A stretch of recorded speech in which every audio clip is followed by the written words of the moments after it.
Hace poco leía la noticia de un famoso criminal que violó y asesinó a más de 30 niñas y adolescentes a lo largo de toda su vida y fue condenado a la pena capital, a la pena de muerte, pero antes de morir, un pastor que tiene este ministerio en prisión le predicó a Cristo y el criminal grabó un video pidiendo perdón a los familiares de los inocentes, un video póstumo porque se vio después que él ya fue ejecutado, ¿no? Y aún después de ser ejecutado, la mayoría lo seguía viendo como un monstruo y no aceptaban que se había convertido a Cristo en prisión. Y lo más sorprendente es que gran parte del pueblo cristiano expresó en las redes frases como que Dios me perdone, pero tipos así no tienen perdón, no le creo nada, no es creíble, a lo mejor se arrepintió porque sabía que se iba a morir. Otro dijo, lo bueno es que hay un criminal menos respirando. Y la gran pregunta que surge es, ¿hay alguien que esté más allá de toda posibilidad de perdón? O sea, ¿hay alguien que cruce la última frontera de la dignidad humana y no merezca el perdón? Yo creo que a todos nos pasa que cuando consideramos que nos han hecho algún mal, podemos fabricar un centenar de razones en contra del perdón o de no tener que perdonar, ¿no? Decimos, necesita aprender una lección, no quiero premiar un comportamiento irresponsable, lo voy a dejar que sufra un poco, le va a venir bien, necesita aprender que las acciones tienen sus consecuencias, yo fui el ofendido, no me toca a mí dar el primer paso y mucho menos perdonar si no me están pidiendo perdón. ¿Cómo lo voy a perdonar si ni siquiera está arrepentido el tipo o la mujer? Así que podemos argumentar de aquí hasta el final de los tiempos hasta que nos cae la moneda, que a los que amamos a Dios o a los que decimos amar a Dios, se nos ha ordenado perdonar por ser hijos de un Dios que perdona. Pero solo el perdón puede detener el ciclo de la culpa y el dolor. Solo el perdón puede romper la cadena de la falta de gracia. Entonces, en el Nuevo Testamento, la palabra griega más usada para hablar acerca del perdón literalmente significa liberar, salir corriendo, librarse de una atadura. Pero siempre es más fácil admitir que el perdón es injusto.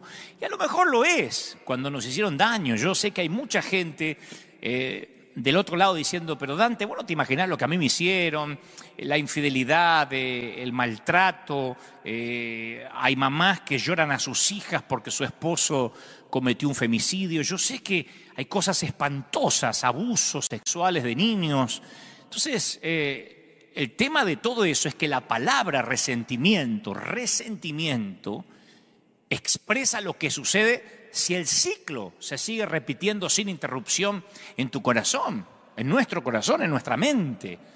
Resentimiento literalmente significa sentir otra vez, ¿no? El sentimiento se aferra al pasado, lo vuelve a vivir una y otra vez, y arranca la piel nueva para que la herida nunca se sane. O sea que cuando se empieza a sanar, el resentimiento arranca esa piel para que vuelva a supurar la herida. Y este esquema comenzó en la primera pareja en el huerto. Yo digo siempre, la cantidad de discusiones que deben haber tenido Adán y Eva en el transcurso de sus 900 años de vida. Porque uno puede decir, bueno, vivieron 90 años, 80 años. Yo tenía mis abuelos que a los 90 años ya no hablaban, se ladraban. Porque decían, con 70 años que aguanto este viejo. Imagínense 900 años. Yo me imagino a Eva diciendo, vos comiste el fruto. Y Adán, pero vos me lo diste. Imagino que hasta viejos por ahí se seguirían echándose la culpa, ¿no? Esto no empezó ahora. Hay dos novelas que ilustran este esquema, pero en un escenario más moderno. Uno es el famoso libro escrito por el premio Nobel, El amor en los tiempos del cólera, que lo escribe el gran Gabriel García Márquez. Y él cuenta en ese libro justamente acerca de un matrimonio que se desintegra por un jabón, por una pastilla de jabón. La esposa mantenía la casa en orden, dice la historia, la novela, y eso incluía la provisión de toallas, de que no falte nunca papel higiénico, jabón en el baño. Y un día se le olvidó a la señora reemplazar el jabón, descuido que su esposo mencionó, y lo exageró un poquito, ¿no? Como son todos los varones. Me estuve bañando durante casi una semana sin jabón, dijo. En vez de decir, falta jabón, ya vino con el reclamo. Y ella lo negó rotundamente. Y aunque era cierto que se le había olvidado, era el orgullo de ella que estaba en juego y no quiso retractarse. Y la novela de Márquez cuenta que durante los 7 meses siguientes durmieron en cuartos separados, comieron en silencio. Aún después, siendo, dice la historia, unos plácidos ancianos, escribe García Márquez, tenían mucho cuidado de no mencionar el tema del jabón, porque las heridas sanadas apenas podían comenzar a sangrar de nuevo, como si se las hubiesen infligido el día anterior. Uno dice, ¿cómo es posible que un jabón eche a perder un matrimonio? Bueno, no era el jabón en sí, era que ninguno de los dos cónyuges estaba dispuesto a decir, basta, esto no va a seguir así, no puede seguir así, perdoname. Entonces el perdón siempre ofrece una vía de salida. Y si no tomamos esa vía, permanecemos atados a las personas a las que no podemos perdonar. Permanecemos encadenados a esa gente. El no perdonar nos aprisiona en el pasado. Yo una vez oí a un rabino inmigrante que hizo una declaración asombrosa. Bueno, no lo oí, lo leí, pero fue transcripto de una conferencia, de un sermón que él dio. Él dijo, antes de salir de Alemania rumbo a los Estados Unidos tuve que perdonar a Hitler, porque no quería traer a Hitler dentro de mí y que Hitler conociera esta nueva patria. Porque él sabía que si no perdonaba traía todo el odio, o llevaba todo el odio donde iría. Entonces no perdonamos para cumplir una ley de moralidad. Lo hacemos por nuestro propio bien, porque la principal persona sanada por el perdón es la que perdona. Cuando perdonamos de verdad, ponemos en libertad a un prisionero y después descubrimos que ese prisionero que liberamos somos nosotros mismos. Empezamos a ser libres cuando perdonamos. Hay un autor que llama al perdón un proceso de cirugía espiritual, porque cuando perdonamos a alguien estamos separando el daño de la persona que lo cometió, de la persona que lo hizo. Es como que hacemos una dicotomía. Desconectamos a esa persona de la mala acción. Porque uno siempre tiende a identificar inseparablemente a la persona con el daño o el dolor que nos causó. ¡Hey, mi ex marido lo que me hizo! La loca de mi suegra, y fulano de tal, el consuelo aquel. Siempre estigmatizamos a la persona con el daño que nos hizo. Y al perdonar a esa persona, le cambiamos esa identidad, ¿no? Hace unos años yo leí la novela y después, obviamente, vi la adaptación al cine de la novela gráfica V de Vendetta, que le pertenece al sello DC Comics. Es una historia donde el Reino Unido, en la ficción, obviamente, en un futuro es gobernado por un partido dictatorial ultraconservador, totalitario, fascista, llamado Fuego Nórdico, y por un dictador también que hostiga al pueblo, ¿no? Y entonces en la historia, ahí se la voy a espolear un poquito, ahí aparece un individuo enmascarado que se hace llamar V y toma la justicia por mano propia. No te cuento más por si la quieres ver, ¿no? Pero es una suerte de versión más moderna del Conde de Montecristo, la famosa novela de Alejandro Dumas que también leí cuando yo era chico, ¿no? Que la venganza, la vendetta, como dicen los italianos, la vendetta, como hacen en la mafia italiana, la vendetta, que parezca un accidente. Yo tenía un programa de radio hace muchos años donde tenía un personaje de ficción que se llamaba el Apóstol Padrino, que era un italiano que manejaba la iglesia como si se manejara la mafia. Entonces, en la ficción le decían apóstol, el fulano de tal no está viniendo a la iglesia, entonces, ¿qué tenemos que hacer? Y el apóstol decía, vamos a suspenderlo. ¿Quiere que lo suspendamos del liderazgo? No, suspenderlo de una cuerda. Es la vendetta. Entonces la venganza, la vendetta, es lo más natural, lo más humano, lo que más nos sale. El perdón y el sentido de la gracia es lo más antinatural. La justicia y la venganza tienen una clase de poder racional, es lo lógico. En cambio, el poder de la gracia es diferente, no es lógico. La gracia no es racional, es escandalosa, es sobrenatural. El perdón inmerecido, no ganado, porque eso es el perdón, no es algo que se gana. Corta las cuerdas para que caiga de nuestra espalda el opresivo peso de la culpa. Pedro no tuvo que pasarse toda la vida avergonzado por haber traicionado al Hijo de Dios. No hay una sola ocasión en las Escrituras donde alguien dice, ahí está Pedro, lindo, negó 3 veces, el traidor. No. De hecho, sobre las espaldas de pecadores transformados como Pedro, Cristo edificaría su iglesia y la sigue edificando. Porque el perdón rompe el ciclo de acusaciones. El perdón afloja el nudo estrangulador de la culpa. Y los relatos de los evangelios parecen decir que el perdón tampoco le fue fácil al Señor.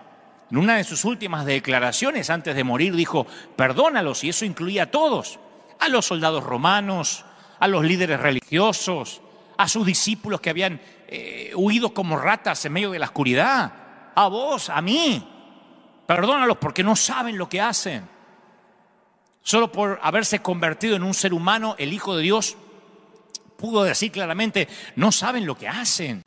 Porque había vivido en medio de nosotros y ahora nos comprendía. La falta de gracia hace que se resquebraje la unión entre madres e hijas. Me ha tocado conocer en la congregación y a donde he viajado madres con hijas que se odian a muerte como si fueran las peores enemigas. Parece una locura pensar que una parió a la otra. Padres e hijos deseando la muerte de su papá, hermanos y hermanas que no se hablan, tribus, razas separadas. Y como decíamos en la grieta cristiana, el mensaje del domingo pasado, que te lo recomiendo si no lo viste, si esas grietas no se atienden, se van ensanchando. Y para ese abismo de falta de gracia solo existe un remedio: las cuerdas de amor, como dice la canción, las cuerdas de amor, ese frágil puente de sogas del perdón. Un relato del Génesis que a mí siempre, no sé si me llamó la atención, pero me llenó de preguntas, de interrogantes desde que era chico, capta ese sentimiento complejo de lo que es el perdón. Porque yo no te voy a predicar hoy del perdón, decir, hay que perdonar y se acabó. Pero yo sé que hay mucho dolor.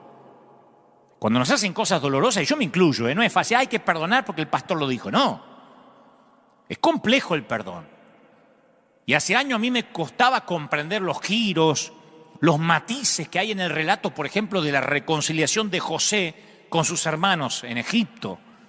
Porque cuando sus hermanos que lo vendieron, él los tiene delante de él y no lo reconocen, que ahora es el segundo del faraón, en un momento él actúa con bronca, los mete a todos en la cárcel. Yo hubiese hecho lo mismo. Después se siente mal, sale de la habitación para llorar a los gritos como si estuviera borracho. Después le hace trampa a los hermanos y esconde dinero en uno de los sacos de cereal que se están llevando para acusarlos. Captura a uno de los hermanos como rehén, acusándole a otro de que le robó su cáliz de plata. O sea, siguieron esas intrigas, ¿no? Dice la Biblia, ¿por cuántos? Por meses. Hasta que José no se pudo contener más, los convocó a todos sus hermanos y los perdonó de manera dramática. Claro, ahora cuando veo esta historia, después de haber vivido tantos años, después de haber transitado por la vida demasiado tiempo como para saber lo que es el dolor de una ofensa o de varias, yo veo esta historia como una descripción realista de un acto antinatural como el perdón.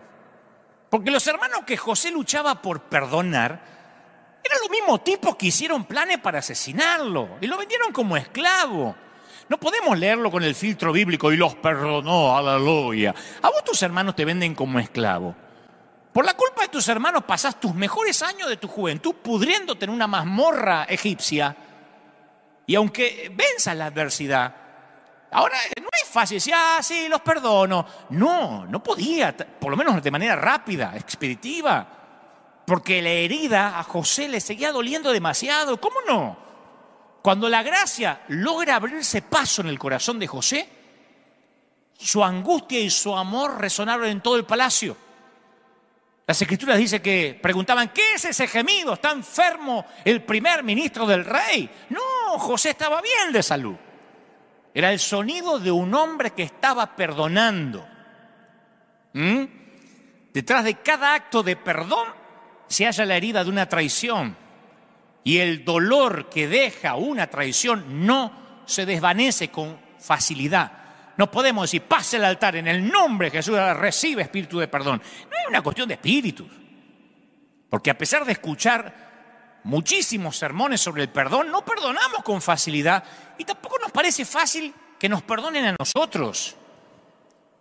Alimentamos nuestras heridas, justificamos nuestra conducta, todo con el fin de evitar ese acto tan innatural. Señores, la V de vendetta es natural. La G de gracia nunca lo es. La V de vendetta es lo que aprendemos desde el colegio, no la G de gracia. La justicia, la venganza es algo que nos fascina. Lo justo, lo equitativo. Y está mal por pensar así, somos humanos. Bueno, Señor, si no me puedes hacer más flaca, hace que mis amigas se vean más gordas. Eso es equidad. Bueno, Señor, si no me vas a dar un auto a mí nuevo, que los demás tampoco tengan. Eso nos parece que es justicia. Y en lugar de eso, Jesús nos ordena que digamos, perdónanos nuestras deudas. Escucha, como también nosotros perdonamos a nuestros deudores. Justo en el centro del Padre Nuestro, que es la oración por excelencia, que tiene 6 temas específicos, justo en el centro, con la oración que el Señor nos enseñó a hacerle al Padre, se esconde el acto antinatural para el ser humano del perdón. Y escucha esto, no hay palabra, escucha, no hay palabra en ningún otro idioma que encierre, por lo menos mi criterio, un mayor temor que la palabra ahí como, que aparece en esa cláusula. Perdona nuestras deudas como nosotros perdonamos a los deudores. ¿Qué hace tan aterrador ese como en la cláusula? ¿Sabe lo que lo hace aterrador?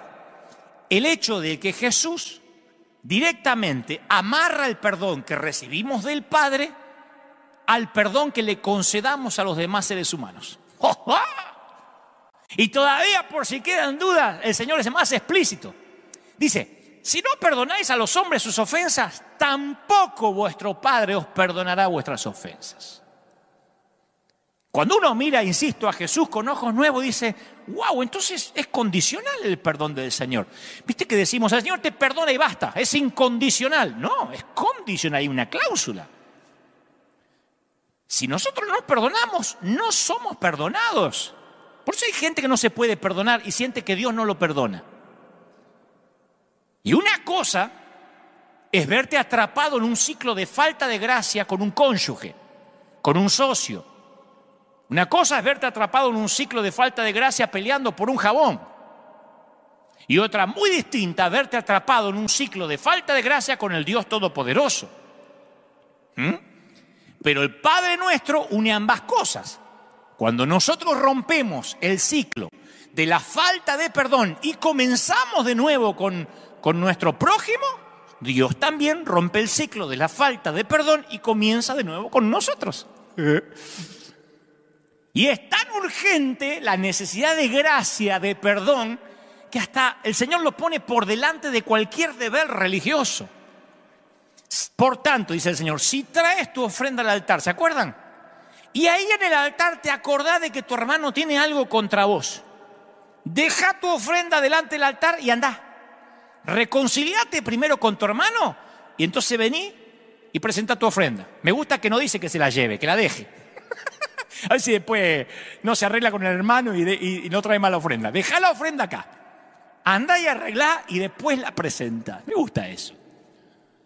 La parábola del siervo que no perdonó termina con una escena en la cual el amo lo entrega a los carceleros para que lo torturen. Y dice el Señor, porque nosotros decimos, ay, el Señor es tan dulce para hablar en las parábolas, el que ahí estaba entregado para que los carceleros lo torturen al tipo. Y el Señor dijo, así también mi Padre Celestial va a hacer con vosotros si no perdonáis de todo corazón, te perdono. Te perdono, ojalá que te agarre un tumor. No es así. Si perdonáis de todo corazón, cada uno a sus hermanos sus ofensas, dice Jesús. Yo habría deseado que estas palabras no estuvieran en la Biblia, pero están. Y salieron de los labios del mismo Cristo. Entonces, Dios, en primera instancia, nos consideró, nos confirió, nos concedió una responsabilidad terrible Al negarle el perdón a los demás, estamos decidiendo que no son dignos del perdón de Dios y por lo tanto no lo somos nosotros tampoco. Con la misma vara que medimos, somos medidos. De alguna forma misteriosa, el perdón divino depende de nosotros. No dice si orás por perdón mucho y haces mucho ayuno, el Señor te va a perdonar. Esto es casi una ley natural, una ley espiritual que se transforma en una ley natural. Así como la ley de gravedad, tiro esto, se cae, funciona, como la siembra y la cosecha. Esto es igual. Quiero que Dios me perdone, no me tengo que poner a orar para lograr que Dios me perdone. Tengo que perdonar.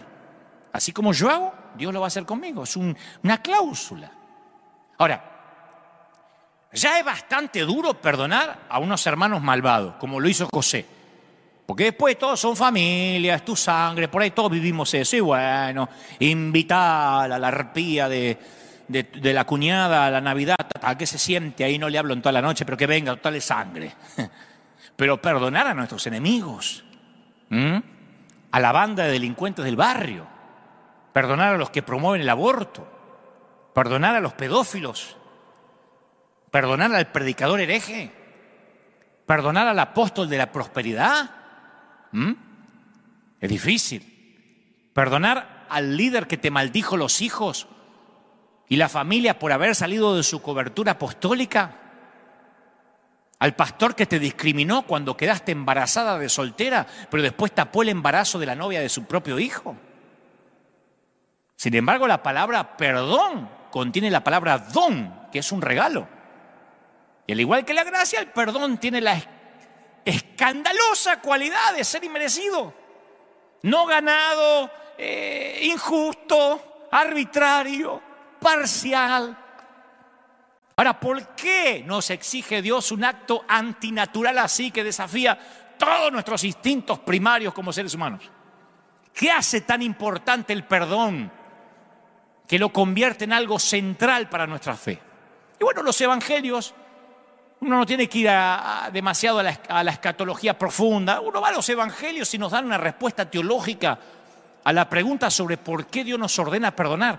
Porque así es Él. Cuando Jesús expresó por primera vez el mandato, amad a vuestros enemigos, le añade una explicación. Le dice, para que seáis hijos de vuestro Padre que está en los cielos, que hace salir el sol sobre malos y buenos, que hace llover sobre justos e injustos. ¿Te querés parecer a Dios? Bueno, empezá a amar a los que se merecen el sol y a los que no, a los que se merecen la lluvia y a los que no. Cualquiera puede amar a sus amigos y parientes, dijo Jesús. ¿No hacen también así los gentiles? Entonces los hijos del Padre fueron llamados, o fuimos llamados, a una ley superior, que nos parezcamos a ese Padre que perdona. ¿Tiene sentido? Hemos sido llamados a ser como Dios, a manifestar en nosotros ese aroma de familia. En nuestra familia se perdona, punto. ¿Por qué? Porque somos hijos de Dios. Acá en esta familia se perdona, porque ese es el estilo de la familia del Señor. Y ahí me viene otra vez a la mente la parábola del siervo que no perdonó. El Señor contó que este siervo tenía todo derecho a molestarse porque su consiervo le debía un poco de dinero. Y según las leyes romanas, tenía derecho de meterlo en la cárcel. Y Jesús no puso en tela de juicio sobre lo que el siervo había perdido, lo que le debían, sino que comparó esta pérdida con la de su Señor, que le acababa de perdonar a él varios millones de dólares o de pesos. Entonces, solo la experiencia de ser perdonado es lo que nos hace posible perdonar. El evangelio de la gracia comienza y termina en el perdón. Solo la gracia puede derretir el hielo de la falta de gracia. ¿Pero qué decimos? No, muy bien, si el otro... Está bien, entendí Dante, está bien. Si el otro está arrepentido y me pide perdón, yo lo voy a perdonar. Entonces sí voy a ceder. Y eso tampoco es lo que dice el Señor, porque convertimos el perdón en una ley de reciprocidad. Y eso no va a funcionar nunca. Porque ambos, el herido y el que cometió la falta, decimos, el otro es el que tiene que dar el primer paso. Y después y si da el primer paso, encima lo voy a vigilar como el FBI para ver si la otra persona muestra alguna señal de que realmente fue un arrepentimiento sincero. Si puedo ver alguna pista que realmente me manifieste que está arrepentido. Porque nos fascina la V de vendetta y no la G de gracia. Nos encanta la V de venganza. Romper el ciclo de la falta de gracia significa tomar la iniciativa. Alguien tiene que escuchar esto y esto va para alguien. En lugar de esperar a que el otro dé el primer paso, lo tenemos que dar nosotros, desafiando la ley natural de la equidad. En el centro de las parábolas de Jesús sobre la gracia se halla un Dios que toma la iniciativa para acercarse a nosotros. Todas las parábolas es un Dios que se acerca a nosotros. Los que dicen, hay que buscar a Dios. La Biblia es Dios buscando al hombre, no al revés. Este es un libro de Dios buscando al hombre, de un padre enfermo de amor que corre a encontrarse con el pródigo. Este es un libro que muestra a un señor que cancela una deuda demasiado grande porque su siervo no se la puede pagar. No es que su siervo le dijo, cancelame la deuda. El amo decide hacerlo. Este es un libro donde encuentra que un patrón le paga a los obreros de la última hora lo mismo que trabajaron todo el día y que se partieron el lomo, lo mismo. El libro cuenta que un hombre da un banquete y él sale por iniciativa propia o manda a la gente a las calles en busca de unos huéspedes que no se merecen serlo. Jesús fue el primero en romper la cadena de la falta de gracia. Pero a nosotros nos encanta la ley del talión. Ojo por ojo, diente por diente y todo el mundo va a quedar desdentado y ciego. Y el ojo por ojo le cierra, ¡bum!, de un portazo. Cierra de un portazo la puerta al perdón, a la gracia. Y decimos, pero ¿por qué yo tengo que dar el primer paso? Si yo fui el ofendido. Dante me está diciendo que yo tengo que ir a perdonar a ese desgraciado, a esa incircuncisa. Sí, porque lo natural y mi naturaleza humana, yo te entiendo, yo estoy igual. A mí mi naturaleza humana me dice que perdonar no es sabio, no es sano, no es justo, no es práctico, no es equitativo. ¿Cuántas veces hemos dicho, yo soy cristiano pero no estúpido? Yo soy cristiano pero no me van a tomar de tarado.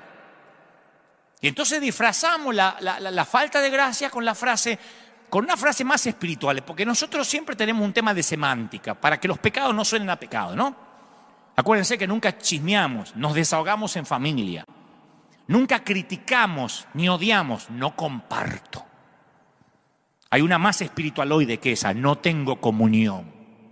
Che, no te hablas con fulano, no tengo comunión. Que es la manera espiritualoide de ocultar el rencor, el resentimiento, pero no hablas con tu papá, no tengo comunión.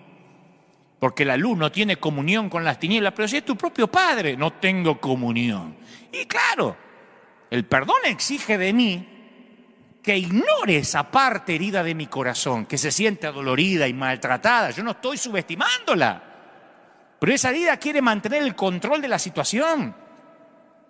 Y además, esas heridas quieren poner unas cuantas condiciones entre mi persona y la persona que se me está pidiendo que la perdone. Un día descubrí esta exhortación del apóstol Pablo, que está metida ahí entre muchas otras exhortaciones de Romanos 12, donde dice, detesta el mal, ten gozo, vive en armonía, no seas presuntuoso.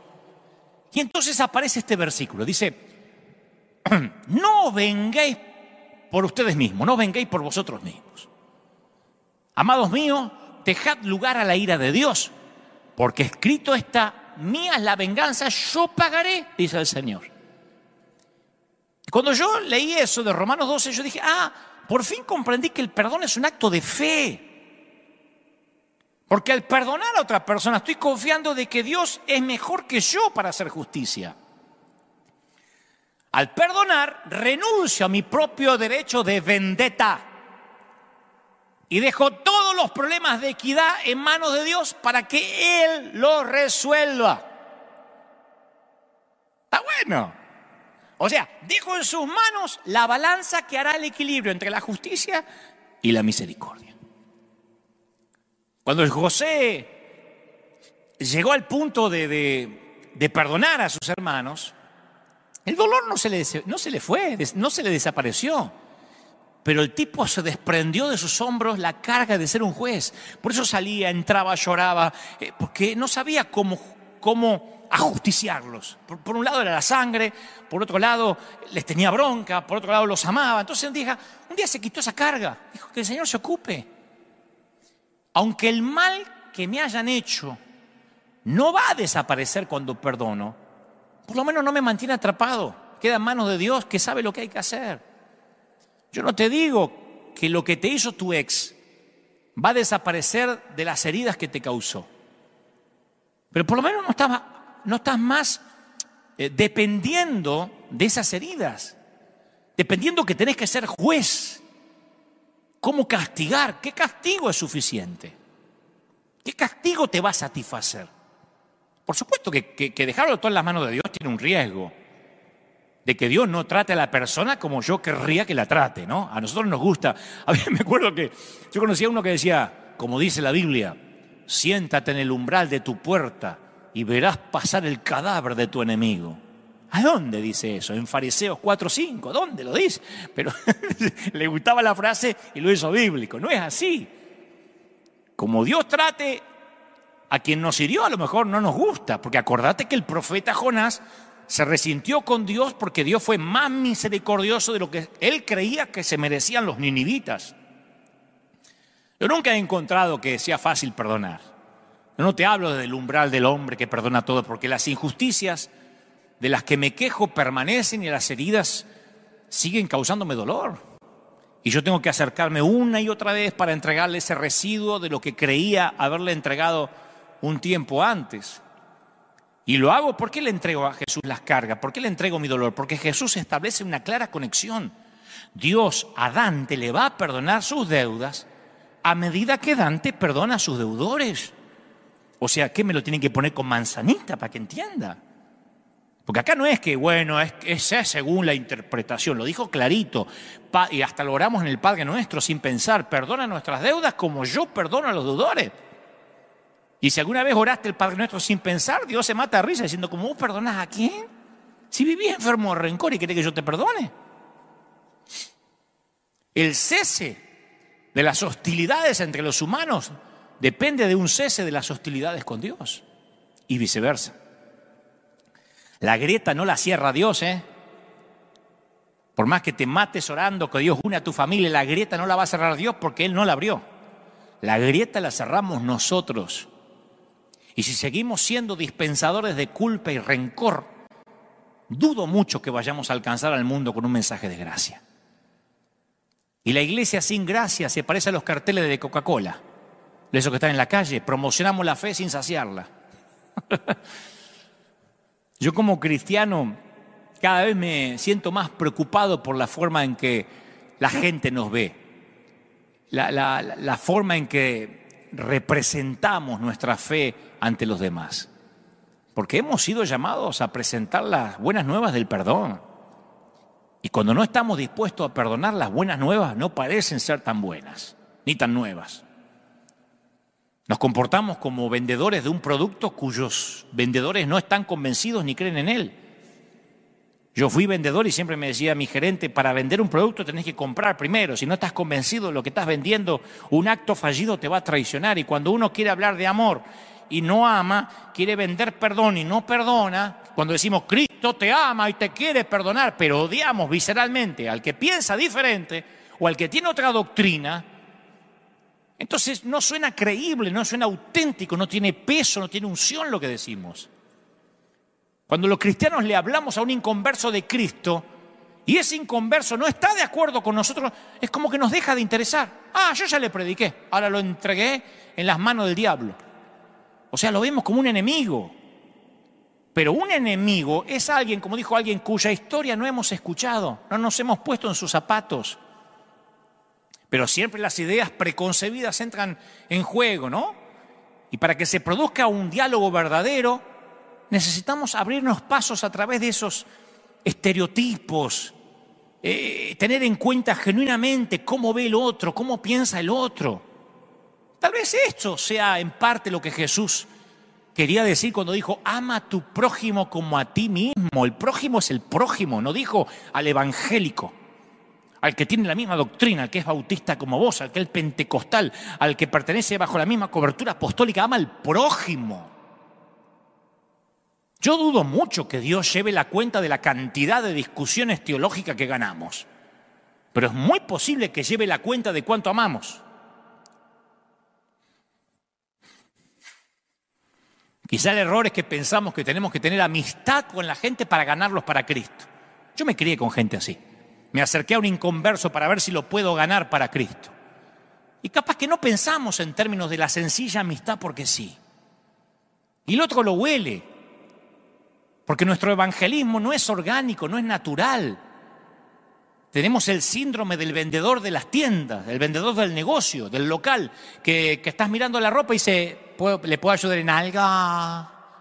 No te quiere ayudar, te quiere vender algo de la tienda. Prueba de decirle, sí, la verdad que sí, necesito pagar el alquiler, ¿me presta? A ver si te ayuda. ¿Le puedo ayudar en algo? A mí me enferma cuando estoy mirando y dice, ¿le puedo ayudar? Porque no me quiere ayudar. ¿Por qué no me es sincero y me dice, le quiero vender algo? ¿Qué le puedo vender hoy? Tengo ganas de vender porque no gané ninguna comisión en el día. Séme sincero, che. No me digas que me querés ayudar. Y el inconverso huele cuando nos acercamos y decimos, ¿estás mal?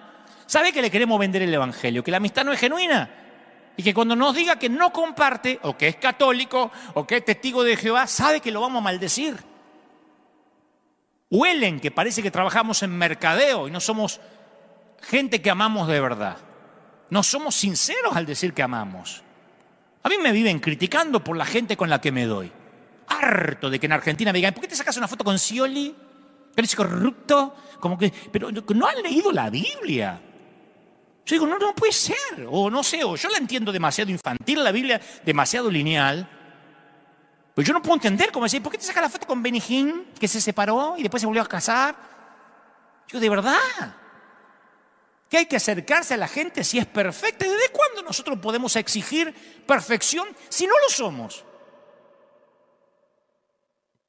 Pablo utiliza una muy inteligente metáfora cuando habla sobre el olor grato de Cristo. Y él dice, por ahí se nos escapa esto, que puede tener un efecto muy diferente dependiendo del olfato de cada quien. Dice, a estos ciertamente olor de muerte, para muerte, y a aquellos olor de vida para vida. Y es el mismo aroma. Pero para algunos es un olor y para otros otro olor. Con tan solo leer las redes sociales de ciertos creyentes, uno se da cuenta que algunos despiden un aroma perfumado y otros ofenden el olfato con su olor pútrido. Olor a muerte, olor a vida, dijo Pablo. A eso me refiero. Cuando el Señor nos pide que amemos, no dice sean condescendientes con el pecado, liberales, no importa si la gente no cambia de vida, dice que amemos. No nos dice amar por una semana, si no cambia, sácatelo de encima. Hace un tiempo la CNN le hizo una entrevista a un pastor de North Carolina y él proponía literalmente, pueden buscarlo, ahí está, él proponía, le decía a los periodistas inconversos, él proponía que confinemos a todos los homosexuales y a las lesbianas dentro de un inmenso cerco. Él dijo, vamos a ponerlo dentro de un inmenso muro, porque a uno se dice, Trump quiere hacer un muro, Trump quiere hacer un muro. Este era un hombre de Dios diciendo, hay que meter los homosexuales y las lesbianas dentro de un muro de unos 160 kilómetros a la redonda y lanzarle comida en helicópteros. Y al final se van a terminar extinguiendo porque no se pueden reproducir. Esa es la cura para esa peste, dijo. Y todos los periódicos reprodujeron lo que él dijo. Ahora, me pregunto cuántas conversiones de fe puede producir una declaración de odio visceral como esa. ¿Y si fuera tu hijo que se tiene que quedar dentro de ese cerco de odio? Si fuera tu hijo al que hay que tirarle comida de un helicóptero. Porque cuando uno le pone cara al pecador todo cambia, ¿eh? Una cosa es hablar del pecador mientras que no nos pase en casa. Hace poco un amigo evangélico, cristiano evangélico, cuya mamá era católica, decidió hacerle un servicio de funeral en su parroquia, respetando la religión de la mamá. Él tenía la oportunidad de que el pastor oficiara el funeral de su mamá, pero la mamá era católica y trabajaba como voluntaria en la parroquia. Entonces se le ocurrió a mi amigo que entre el pastor y el cura o el padre, el párroco de su mamá, se dividirían los devocionales. Hicieran un funeral compartido, pero en la parroquia. Y mi amigo estaba furioso. Me decía, estoy furioso por las conductas de mis hermanos evangélicos que fueron al funeral de mi mamá. Porque algunos le dijeron, si alguno de estos católicos, porque había muchos católicos, amigos de la mamá, si alguno de estos católicos que están acá aceptó a Cristo de verdad mientras hablaba el pastor, entonces la muerte de tu madre valió la pena. Para eso murió. Mi amigo estaba destruido. Obviamente el pastor le dijo a todos que dudaba que la mamá estuviera en el cielo, porque le pusieron un rosario arriba del cuerpo. Entonces dijo, dudo que se haya ido con el Señor, porque ella, como todos ustedes, pertenecen a la gran ramera, pero hoy tienen la oportunidad de conocer a Cristo de verdad. En un funeral. Eso es decir la verdad, eso es la sana doctrina, eso es la genuinidad. No, el proselitismo, con el fin de sembrar terror para que se acerquen a Jesús, nunca ocasiona genuinos cambios de vida. Insisto, el problema no tiene que ver con que estemos en desacuerdo con alguien, sino con la forma en que tratamos a esa persona con la que estamos en desacuerdo. El Señor nunca hizo que las personas corrieran aterrorizadas a Él, los amaba. Y los cristianos fuimos llamados a usar las armas de la gracia, lo cual significa tratar con amor, con respeto, incluso a los que se nos oponen. Jesús vino del Padre lleno de gracia y verdad, escribió Juan. Yo pienso que la iglesia hemos trabajado incansablemente en la parte de la fórmula que se refiere a la verdad. Defendemos la verdad en los concilios pastorales, en los credos, los volúmenes de teología, los puntos, las divisiones que ocasionan los puntos periféricos de la doctrina. Pero ¿te imaginas lo que sería si pusiéramos la misma energía en transmitir la otra parte del versículo, en transmitir lo que Pablo llama la incomparable riqueza de la gracia de Dios? Gracia y verdad, los dos deberían ir por igual. Así como yo los he amado, también ustedes deben amarse unos a los otros.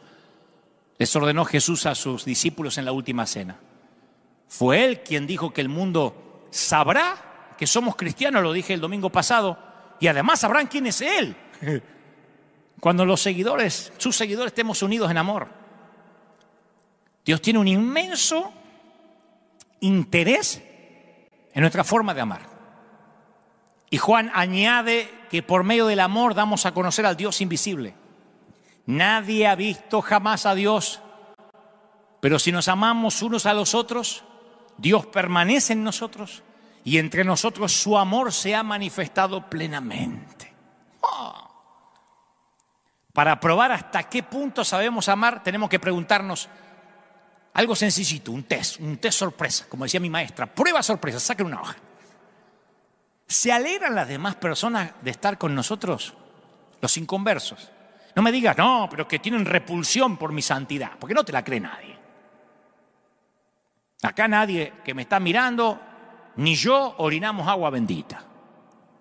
Estoy hablando si la gente se siente cómoda, si tenés una empresa, un taller, una oficina, en tiempos normales y los vecinos. Porque Jesús se las arreglaba de alguna forma para atraer a la gente que la mayoría de los personajes religiosos repelían. Piensa en la prostituta que interrumpió una cena para ungirlo con un costoso ungüento, o en Zaqueo, el recaudador de impuestos odiado por sus vecinos por ser un colaboracionista de los romanos. Y Jesús, en lugar de juzgarlos, los amó, los honró. Y mientras lo hacía, antes que digan, pero cambiaron de vida, mientras lo amaba, logró que aflorara a la superficie una sed que solo Él podía satisfacer, una necesidad de cambiar de vida. Eso logra el amor, no la doctrina, no la moral. Y los seres humanos tenemos la tendencia natural de retirarnos a un lugar aislado, de asociarnos con gente semejantes a nosotros, de evitar a aquellos que piensan distintos a lo que pensamos. Y Y no estoy haciendo una crítica a esos que me miran, porque yo también soy así. Yo soy el primero que se considera roto. Yo confieso que prefiero, si me dan a elegir, yo prefiero la comodidad de una reunión de amigos que piensan como yo, si es posible que sean todos del Barça, si es posible que sean argentinos, uruguayos a lo sumo, si tengo que elegir, no estoy diciendo las otras nacionalidades, no. Si tengo que elegir, yo elijo a los amigos que puedo tomarme un Malbec mendocino a la incómoda situación de estar en otros encuentros sociales. Pero esos otros encuentros sociales donde yo estoy más incómodo son precisamente las conversaciones que necesito para vivir mi fe. No hace falta gracia para relacionarse con alguien que tiene un aspecto similar al mío. ¿Para qué quiero usar la gracia para alguien que piensa y actúa como yo? O lo que es peor, sí, pastor, con lo que usted diga, pastor. Ahí estamos, pastor, mande, pastor. Cuerpo a tierra, sí, pastor, mátate, me suicido, pastor. ¿Para qué queremos gracia? Dentro del templo todos somos espirituales. El gran desafío del cristiano consiste en ver la imagen de Dios en alguien que no está hecho a nuestra imagen. Lo voy a decir otra vez. El gran desafío de nosotros los cristianos consiste en ver la imagen de Dios en alguien que no está hecho a nuestra imagen. ¿Cómo nos cuesta ver a Dios en alguien que se viste diferente? No vas a decir que esa loquita, cómo se pintorrajea la jeta, tiene a Dios. ¿Por qué? Porque no se viste amargada como vos. No vas a decir que ese con los aros que tiene y el pelo como se los paró, ese está lleno de Cristo, ese no tiene santidad. ¿Por qué? Porque la santidad la hace el corte de pelo. Embromate por tener al mismo peluquero antiguo de siempre. En un mandato que no aparece en ninguna otra religión, Jesús nos ordena que no solo amemos a los extranjeros. No hay ninguna otra religión es esto, Solo el Señor.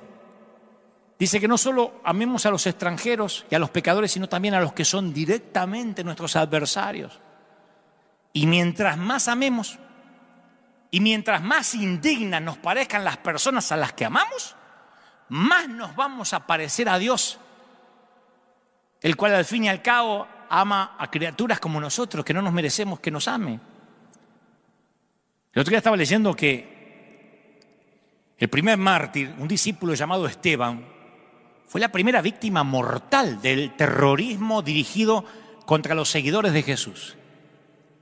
No sé si sabes lo que Esteban oró entre piedra y piedra, ¡paf! ¡paf! ¡paf! ¿Sabes lo que oró? Pero no es que se apartó a orar. Entre piedra y piedra, entre canto rodado y canto rodado. ¿Sabes lo que oró Esteban?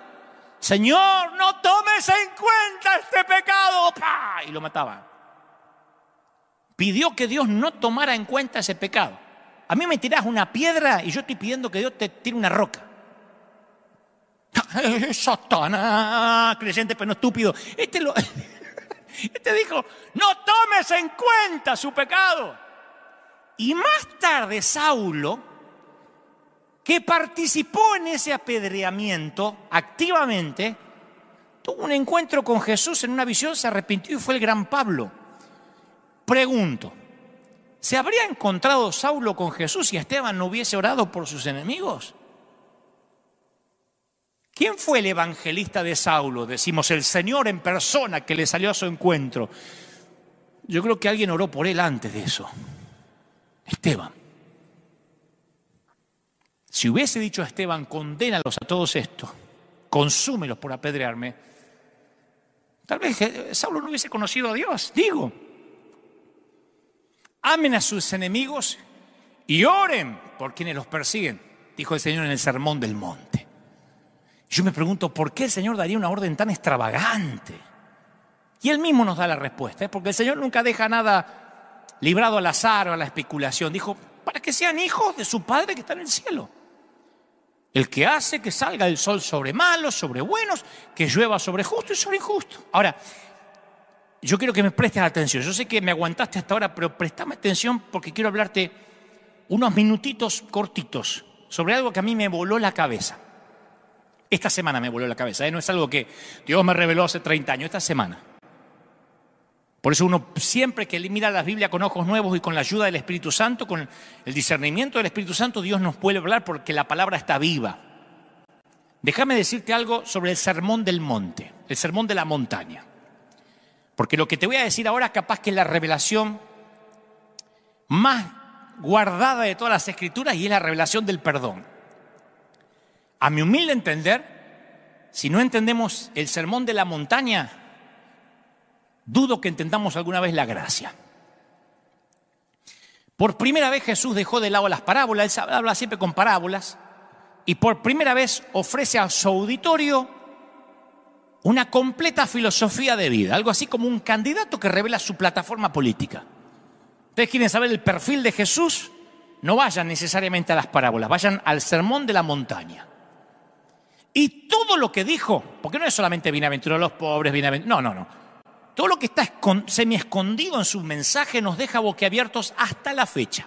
Escucha, él dijo: sed pues vosotros perfectos, como vuestro Padre que está en los cielos es perfecto. No dijo como Moisés, como fue Salomón, como David. Dijo Jesús, entre los mandamientos de amar a los enemigos y dar limosna, dijo: sean perfectos como mi Padre. No sé si nos damos cuenta de esto, porque no es una metáfora, qué quiso decir, una fábula, no, es literal. ¿Cómo ser perfectos como Dios? ¿Qué quiso decir? Cuando un joven rico le pregunta a Jesús qué tenía que hacer para ganar la vida eterna, Jesús le dijo que entregue todo el dinero, no el 10%. ¿Viste que a alguno le agarra ahora urticaria por el diezmo? ¿Dónde está el diezmo? Que el diezmo que trae el Viejo Testamento. Dijo, entregalo todo, no el 10%. No le pidió el 18%, el 50%, el 60%, le pidió todo. Cuando un discípulo le pregunta si debía perdonar a su hermano 7 veces, Jesús le dijo, no. No te digo hasta 7, sino hasta 70 veces 7. Después agrega, todas las cosas que queráis que los hombres hagan con vosotros, así también haced vosotros con ellos. Yo os digo, amad a vuestros enemigos y orad por los que persiguen. Imaginen a Jesús predicando así en la montaña, porque uno se lo imagina muy a lo Hollywood. De ahí surge la frase siempre, ay, así no hablaría Jesús. Ese es el Jesús de Hollywood. El verdadero tenía que hablar en una montaña fuerte para que lo escuchara el último que estaba allá. No podía hablar como los actores del cine. ¡Escuchadme! Ojo por ojo y diente por diente, ¿no es cierto? Así dijeron nuestros antepasados. Amarás a tu prójimo y aborrecerás a tu enemigo, ¿no es verdad? Amén, gritó una vieja. Pero yo os digo que es fácil amar a tu hermano, amar a los que nos aman. Hasta los cobradores de impuestos lo hacen. ¿Qué quieren? ¿Que los felicite por eso? ¿Alguien quiere que le diga, oh, y le hagamos la ola por amar a sus hermanos? No. Amad a vuestros enemigos. Amad al que os patea y escupe.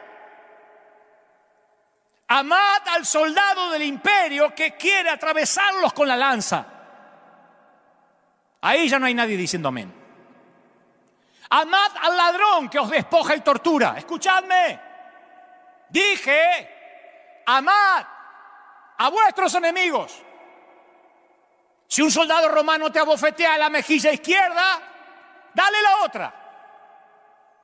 Si alguien con autoridad del César te obliga a caminar 1 kilómetro, no te niegues, pero camina 2. Si alguien te roba el manto, dale también la camisa. Escuchadme. Yo os digo que es difícil seguirme. Lo que digo, nunca jamás nadie lo ha dicho desde que comenzó el mundo.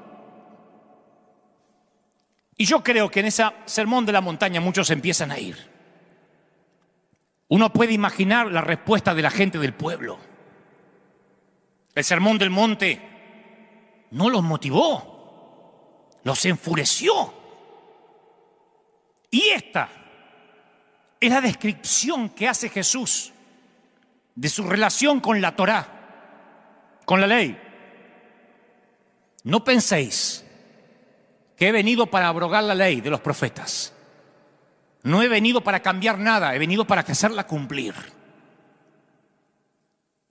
Porque os digo que si vuestra justicia no fuera mayor que la de los escribas y fariseos, no entraréis en el reino de los cielos. Estoy seguro que nunca viste el Sermón de la Montaña así. Esta última afirmación los enfureció más. Algunos dicen, no, el Sermón del Monte fue maravilloso. No. Les digo que si no eran más perfectos que los escribas y fariseos, se irían al infierno. Y los escribas y fariseos competían entre sí. Habían dispensado la ley de Dios en 613 reglas, 248 mandamientos, 365 prohibiciones, reforzadas esas reglas con 1521 enmiendas. ¿Cómo competís con gente así? Para no violar el tercer mandamiento, no tomarás el nombre de Jehová tu Dios en vano, se negaban a pronunciar el nombre de Dios. Para evitar la tentación sexual, habían introducido la práctica de bajar la cabeza para no ni siquiera mirar a una mujer. Algunos se reventaban la cabeza contra las paredes, los famosos judíos sangrantes. Para evitar profanar el sábado, habían declarado ilegales 39 actividades que se catalogaban como trabajo. ¿Cómo podía la justicia de una persona común que está escuchando el Sermón del Monte sobrepasar la de semejantes profesionales de la fe? Jesús, escucha esto, para los que dicen, Jesús es súper gracia. Jesús llevó la ley tan lejos, más allá de lo que cualquier fariseo jamás habría hecho. El Sermón del Monte complicó la ley mucho más. Jesús hizo imposible que alguien pudiera cumplir la ley y luego la mandó que la cumpliéramos. Jesús hizo imposible que alguien pueda cumplir la doctrina y después mandó que la cumplan. ¿Qué quería hacer el Señor?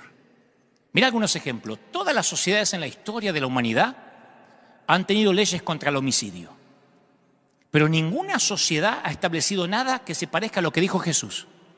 Yo os digo que cualquiera que se enoja contra su hermano será culpable de juicio. Cualquiera que le diga a su hermano necio, fatuo, no, perro, falso profeta, apóstata, lobo rapaz, necio solamente, quedará expuesto al infierno con fuego. El que le dice necio a su hermano, yo crecí con un hermano mayor. ¿Cómo pueden convivir dos hermanos en una misma pieza, en una misma habitación, en la adolescencia, sin insultarse varias veces durante toda una vida? Así que yo me iba al infierno seguro con el Sermón del Monte. Todas las sociedades tienen tabúes contra la promiscuidad sexual, pero ninguna sociedad ha propuesto jamás una regla tan estricta como la de Jesús. Cualquiera, ya saben de cuál es, ¿no? Cualquiera que mira a una mujer, esto fue en el Sermón del Monte, cualquiera que mira a una mujer para codiciarla, ya adulteró con ella en su corazón, ya te fuiste a la cama con ella.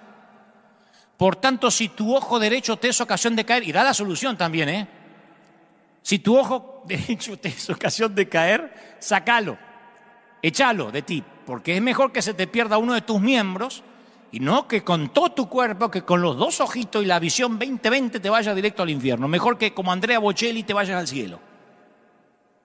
Yo he escuchado que hay sociedades que piden que castren a los violadores reincidentes, pero nunca escuché que se proponga algún tipo de mutilación facial por miradas lujuriosas.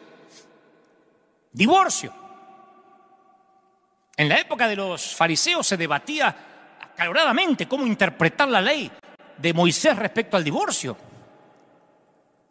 Al esposo, en los tiempos de Jesús, le bastaba con decir 3 veces, te divorcio, te divorcio, te divorcio, para que el divorcio fuera firme, con que lo dijeras 3 veces.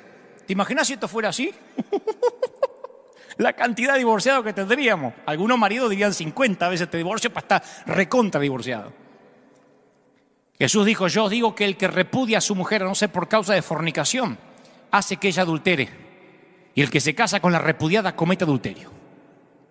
Y de allí, los que no interpretan la esencia del Sermón del Monte afirman que hay que mantener los matrimonios siempre a cualquier precio. aun cuando el respeto, el amor, la paz y la dignidad se fumaron. Por eso hay matrimonios que terminan siendo una institución matrimonial vaciada de relación. Pero al tema que vamos. Por último, Jesús habló de la violencia. ¿Quién puede sobrevivir y cumplir lo que Jesús estableció? No resistáis al malo. A cualquiera que te hiera una mejilla, dale la otra. El que te quiera poner un pleito y quitarte la túnica, dale también la capa. Entonces, cuando yo examino estos estrictos mandamientos del Sermón del Monte, me pregunto, ¿cómo hago para cumplirlos? ¿Están ahí? ¿Qué espera Jesús? ¿Que yo le dé limosna a cuantos mendigos se me cruzan en el camino? ¿Cómo haces si vivís en Argentina, en Venezuela? ¿Cobrás tu sueldo y desde que llegás, o tu salario, desde que salís de la fábrica hasta que llegás a tu casa te quedas sin sueldo? Porque según el Señor no tenés que dejar ningún mendigo sin darle algo. ¿Tendría que tirar mi tele para evitar tentaciones lujuriosas? Eso hacíamos, ¿se acuerdan? El cajón del diablo lo tirábamos al río. ¿Cómo aplico esos ideales éticos en mi vida cotidiana? La Iglesia Católica no sabía qué hacer con esto, entonces codificó la vida cristiana en listas de pecados mortales y veniales para poder lidiar con esto, si no es imposible.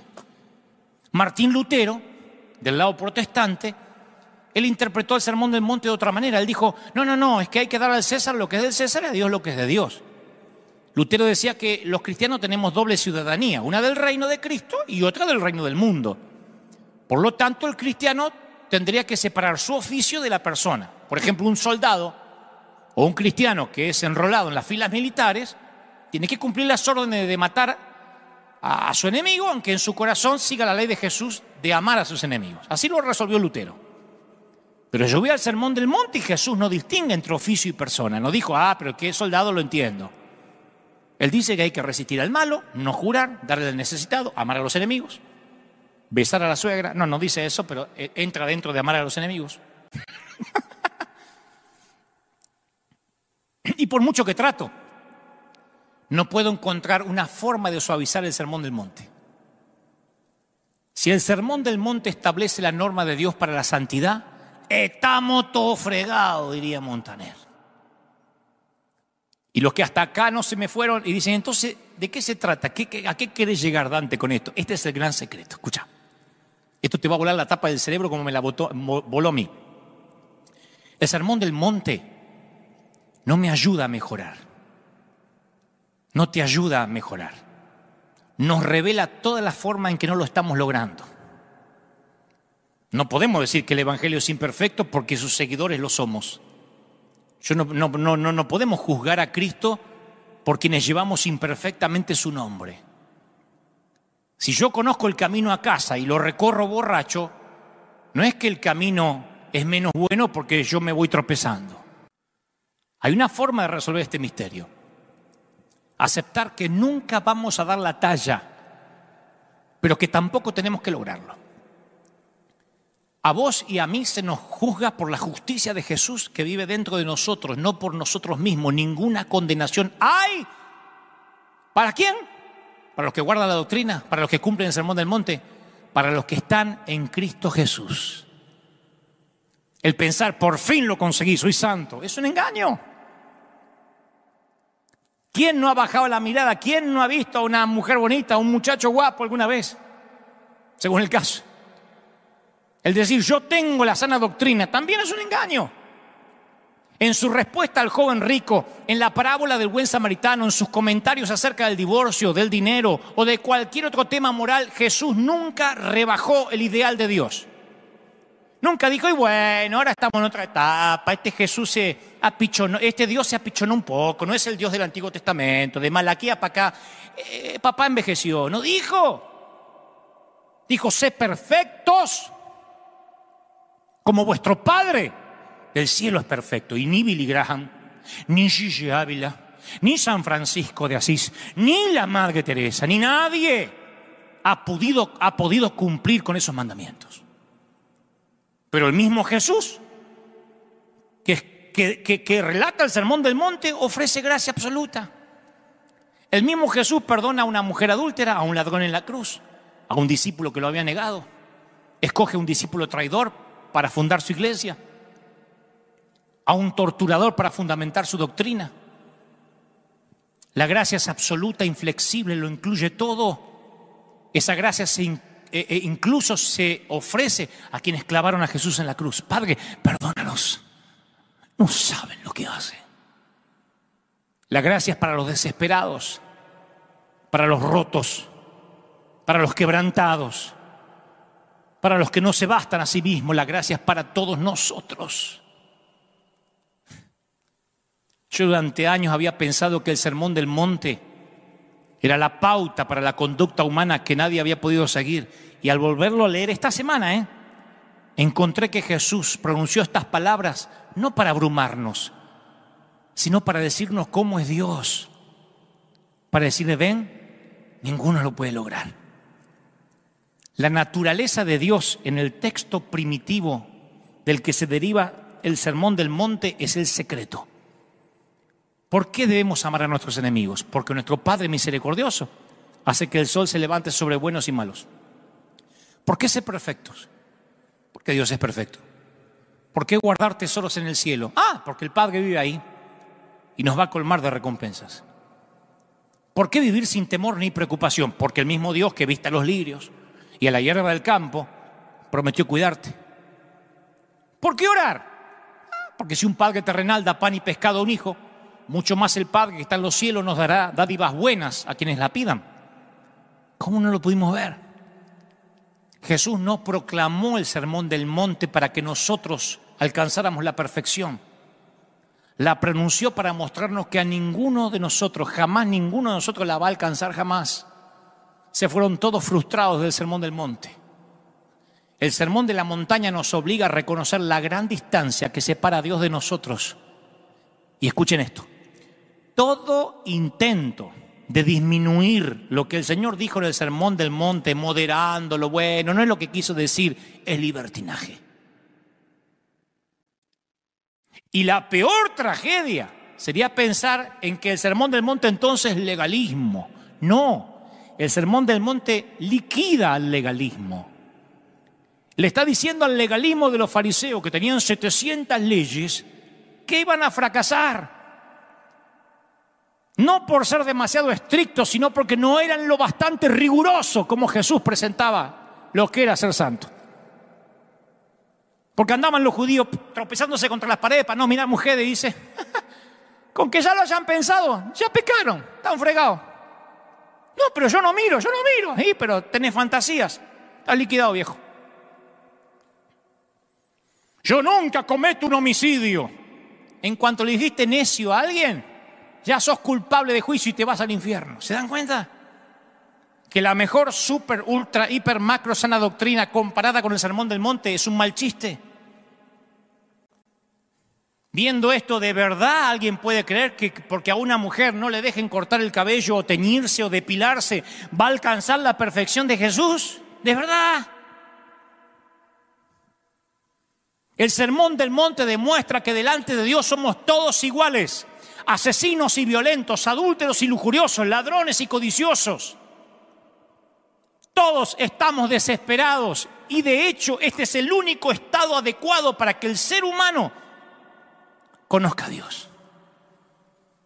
El Sermón del Monte venía con trampa. Él les dijo, ¿quieren perfección y fariseos? Yo les hablaré de perfección. ¿Quieren que les hable de sana doctrina? ¿Cuántas leyes tienen? ¿Cuántas? ¿Cuántas van? ¿1000? Patrañas. Ya pecaron en su corazón. ¿Diezman? ¿Del eneldo, del comino? ¿Diezman todo? No, vendan todo. Todo el dinero, no el 10%. ¿A dónde quedan los que diezman? Al haber fracasado en el ideal absoluto, lo único que nos queda es tirarnos en la red de seguridad de la gracia absoluta.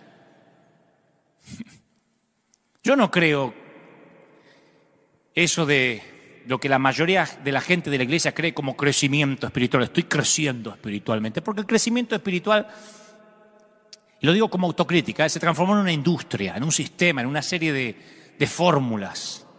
de programas de entrenamiento que prometen producir madurez, profundidad, si venís al encuentro, al contraencuentro, si tenés una cédula y tus 12 y tu segundo nivel y el cuarto nivel y que te llegue a tus 120.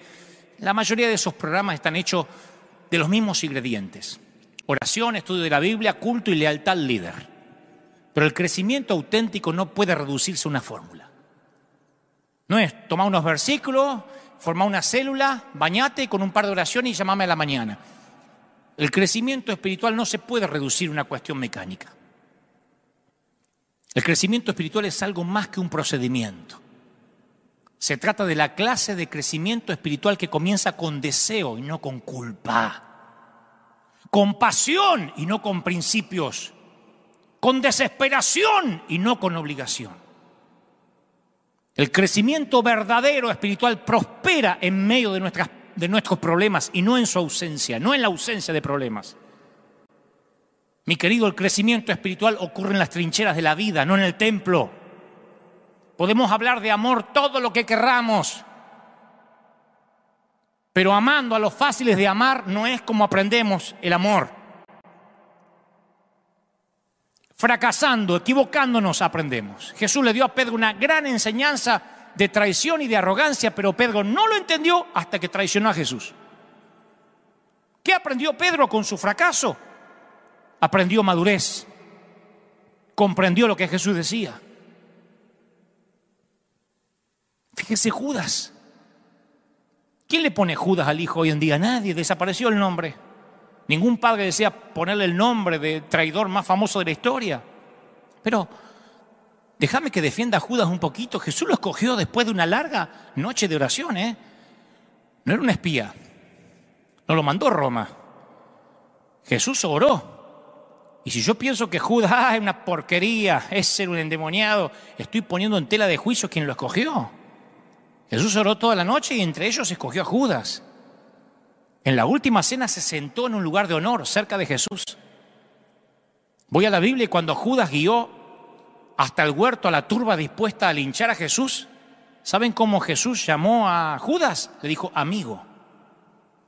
Y Jesús no era de andar regalando palabritas, era el amigo. Entonces, ¿cómo puede ser que Judas traicionó al Hijo de Dios? Pero antes de decir cómo puede ser, pienso en los otros 10 discípulos que abandonaron a Jesús en Getsemaní y salieron como ratas. Pienso en Pedro que jura, no conozco a este hombre, cuando lo presionan. Entonces, señores, Judas no fue ni la primera ni la última persona que haya traicionado a Jesús, solo que fue la más famosa. Y no conozco otro contraste más marcado que el de Pedro y Judas, porque ambos tuvieron liderazgo dentro del grupo de los discípulos, ambos vieron las mismas cosas, ambos pasaron el mismo ciclo de esperanza, de temor. Cuando aumentaron los riesgos, ambos negaron al maestro. Y ahí termina la semejanza. Escucha esto, Judas no estaba endemoniado. Aunque dice que el diablo entró en él, no dice que se endemonió. Judas era un legalista. ¿Sabe por qué Judas murió? ¿Sabe por qué Judas se quitó la vida? Porque no quiso recibir lo que Jesús vino a ofrecerle. Porque como dije la vez pasada, en vez de correr a la cruz, corrió al templo y no encontró gracia. Cuando fracasó en su vano intento de santidad, se suicidó. Y hay muchos que se han suicidado espiritualmente queriendo seguir la sana doctrina. ¿Qué hizo Pedro humillado? Siempre receptivo al mensaje de gracia, porque él lo único que necesitaba era gracia, porque era un metepata. Pasó a dirigir un avivamiento en Jerusalén que no paró hasta Roma. Vos me estás diciendo, Dante, ¿estás alentando a la gente a fracasar para que crezca? No, estoy animando a la gente a crecer, lo cual significa que vas a fracasar. Escucha esto, no te lo va a decir ningún predicador. Te vas a caer y te vas a levantar.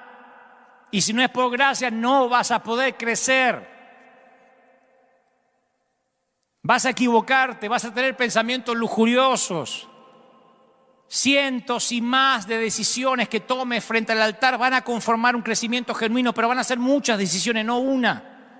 Algunas decisiones te van a acercar a Dios, otras te van a alejar, pero todas van a contribuir a una relación profunda, con textura, con Dios.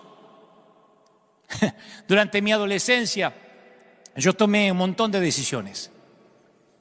de ser cristiano, de volver a ser cristiano, de reedificar mi vida en Dios, de rededicar mi reedificación y mi rededicación, de entrar a un servicio en tiempo completo, de tratar mejor a mis padres.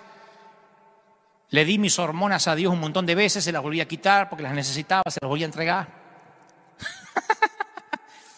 Más de una vez me quería bautizar de vuelta a ver si la arreglaba. Y fui sincero en cada una de esas decisiones. Y aún así tuve éxito en actuar consecuentemente solo 2 o 3 días después del domingo. A mí los pasos al altar y las promesas de dedicación me duraban hasta el miércoles. Nunca llegué al jueves. Pero esos 3, 4 días ponían el fundamento para la decisión del domingo siguiente. Mi vida iba así. Y sigue siendo así, Pero yo no habría podido tomar la decisión siguiente si no hubiese tomado la anterior. Estaba creciendo.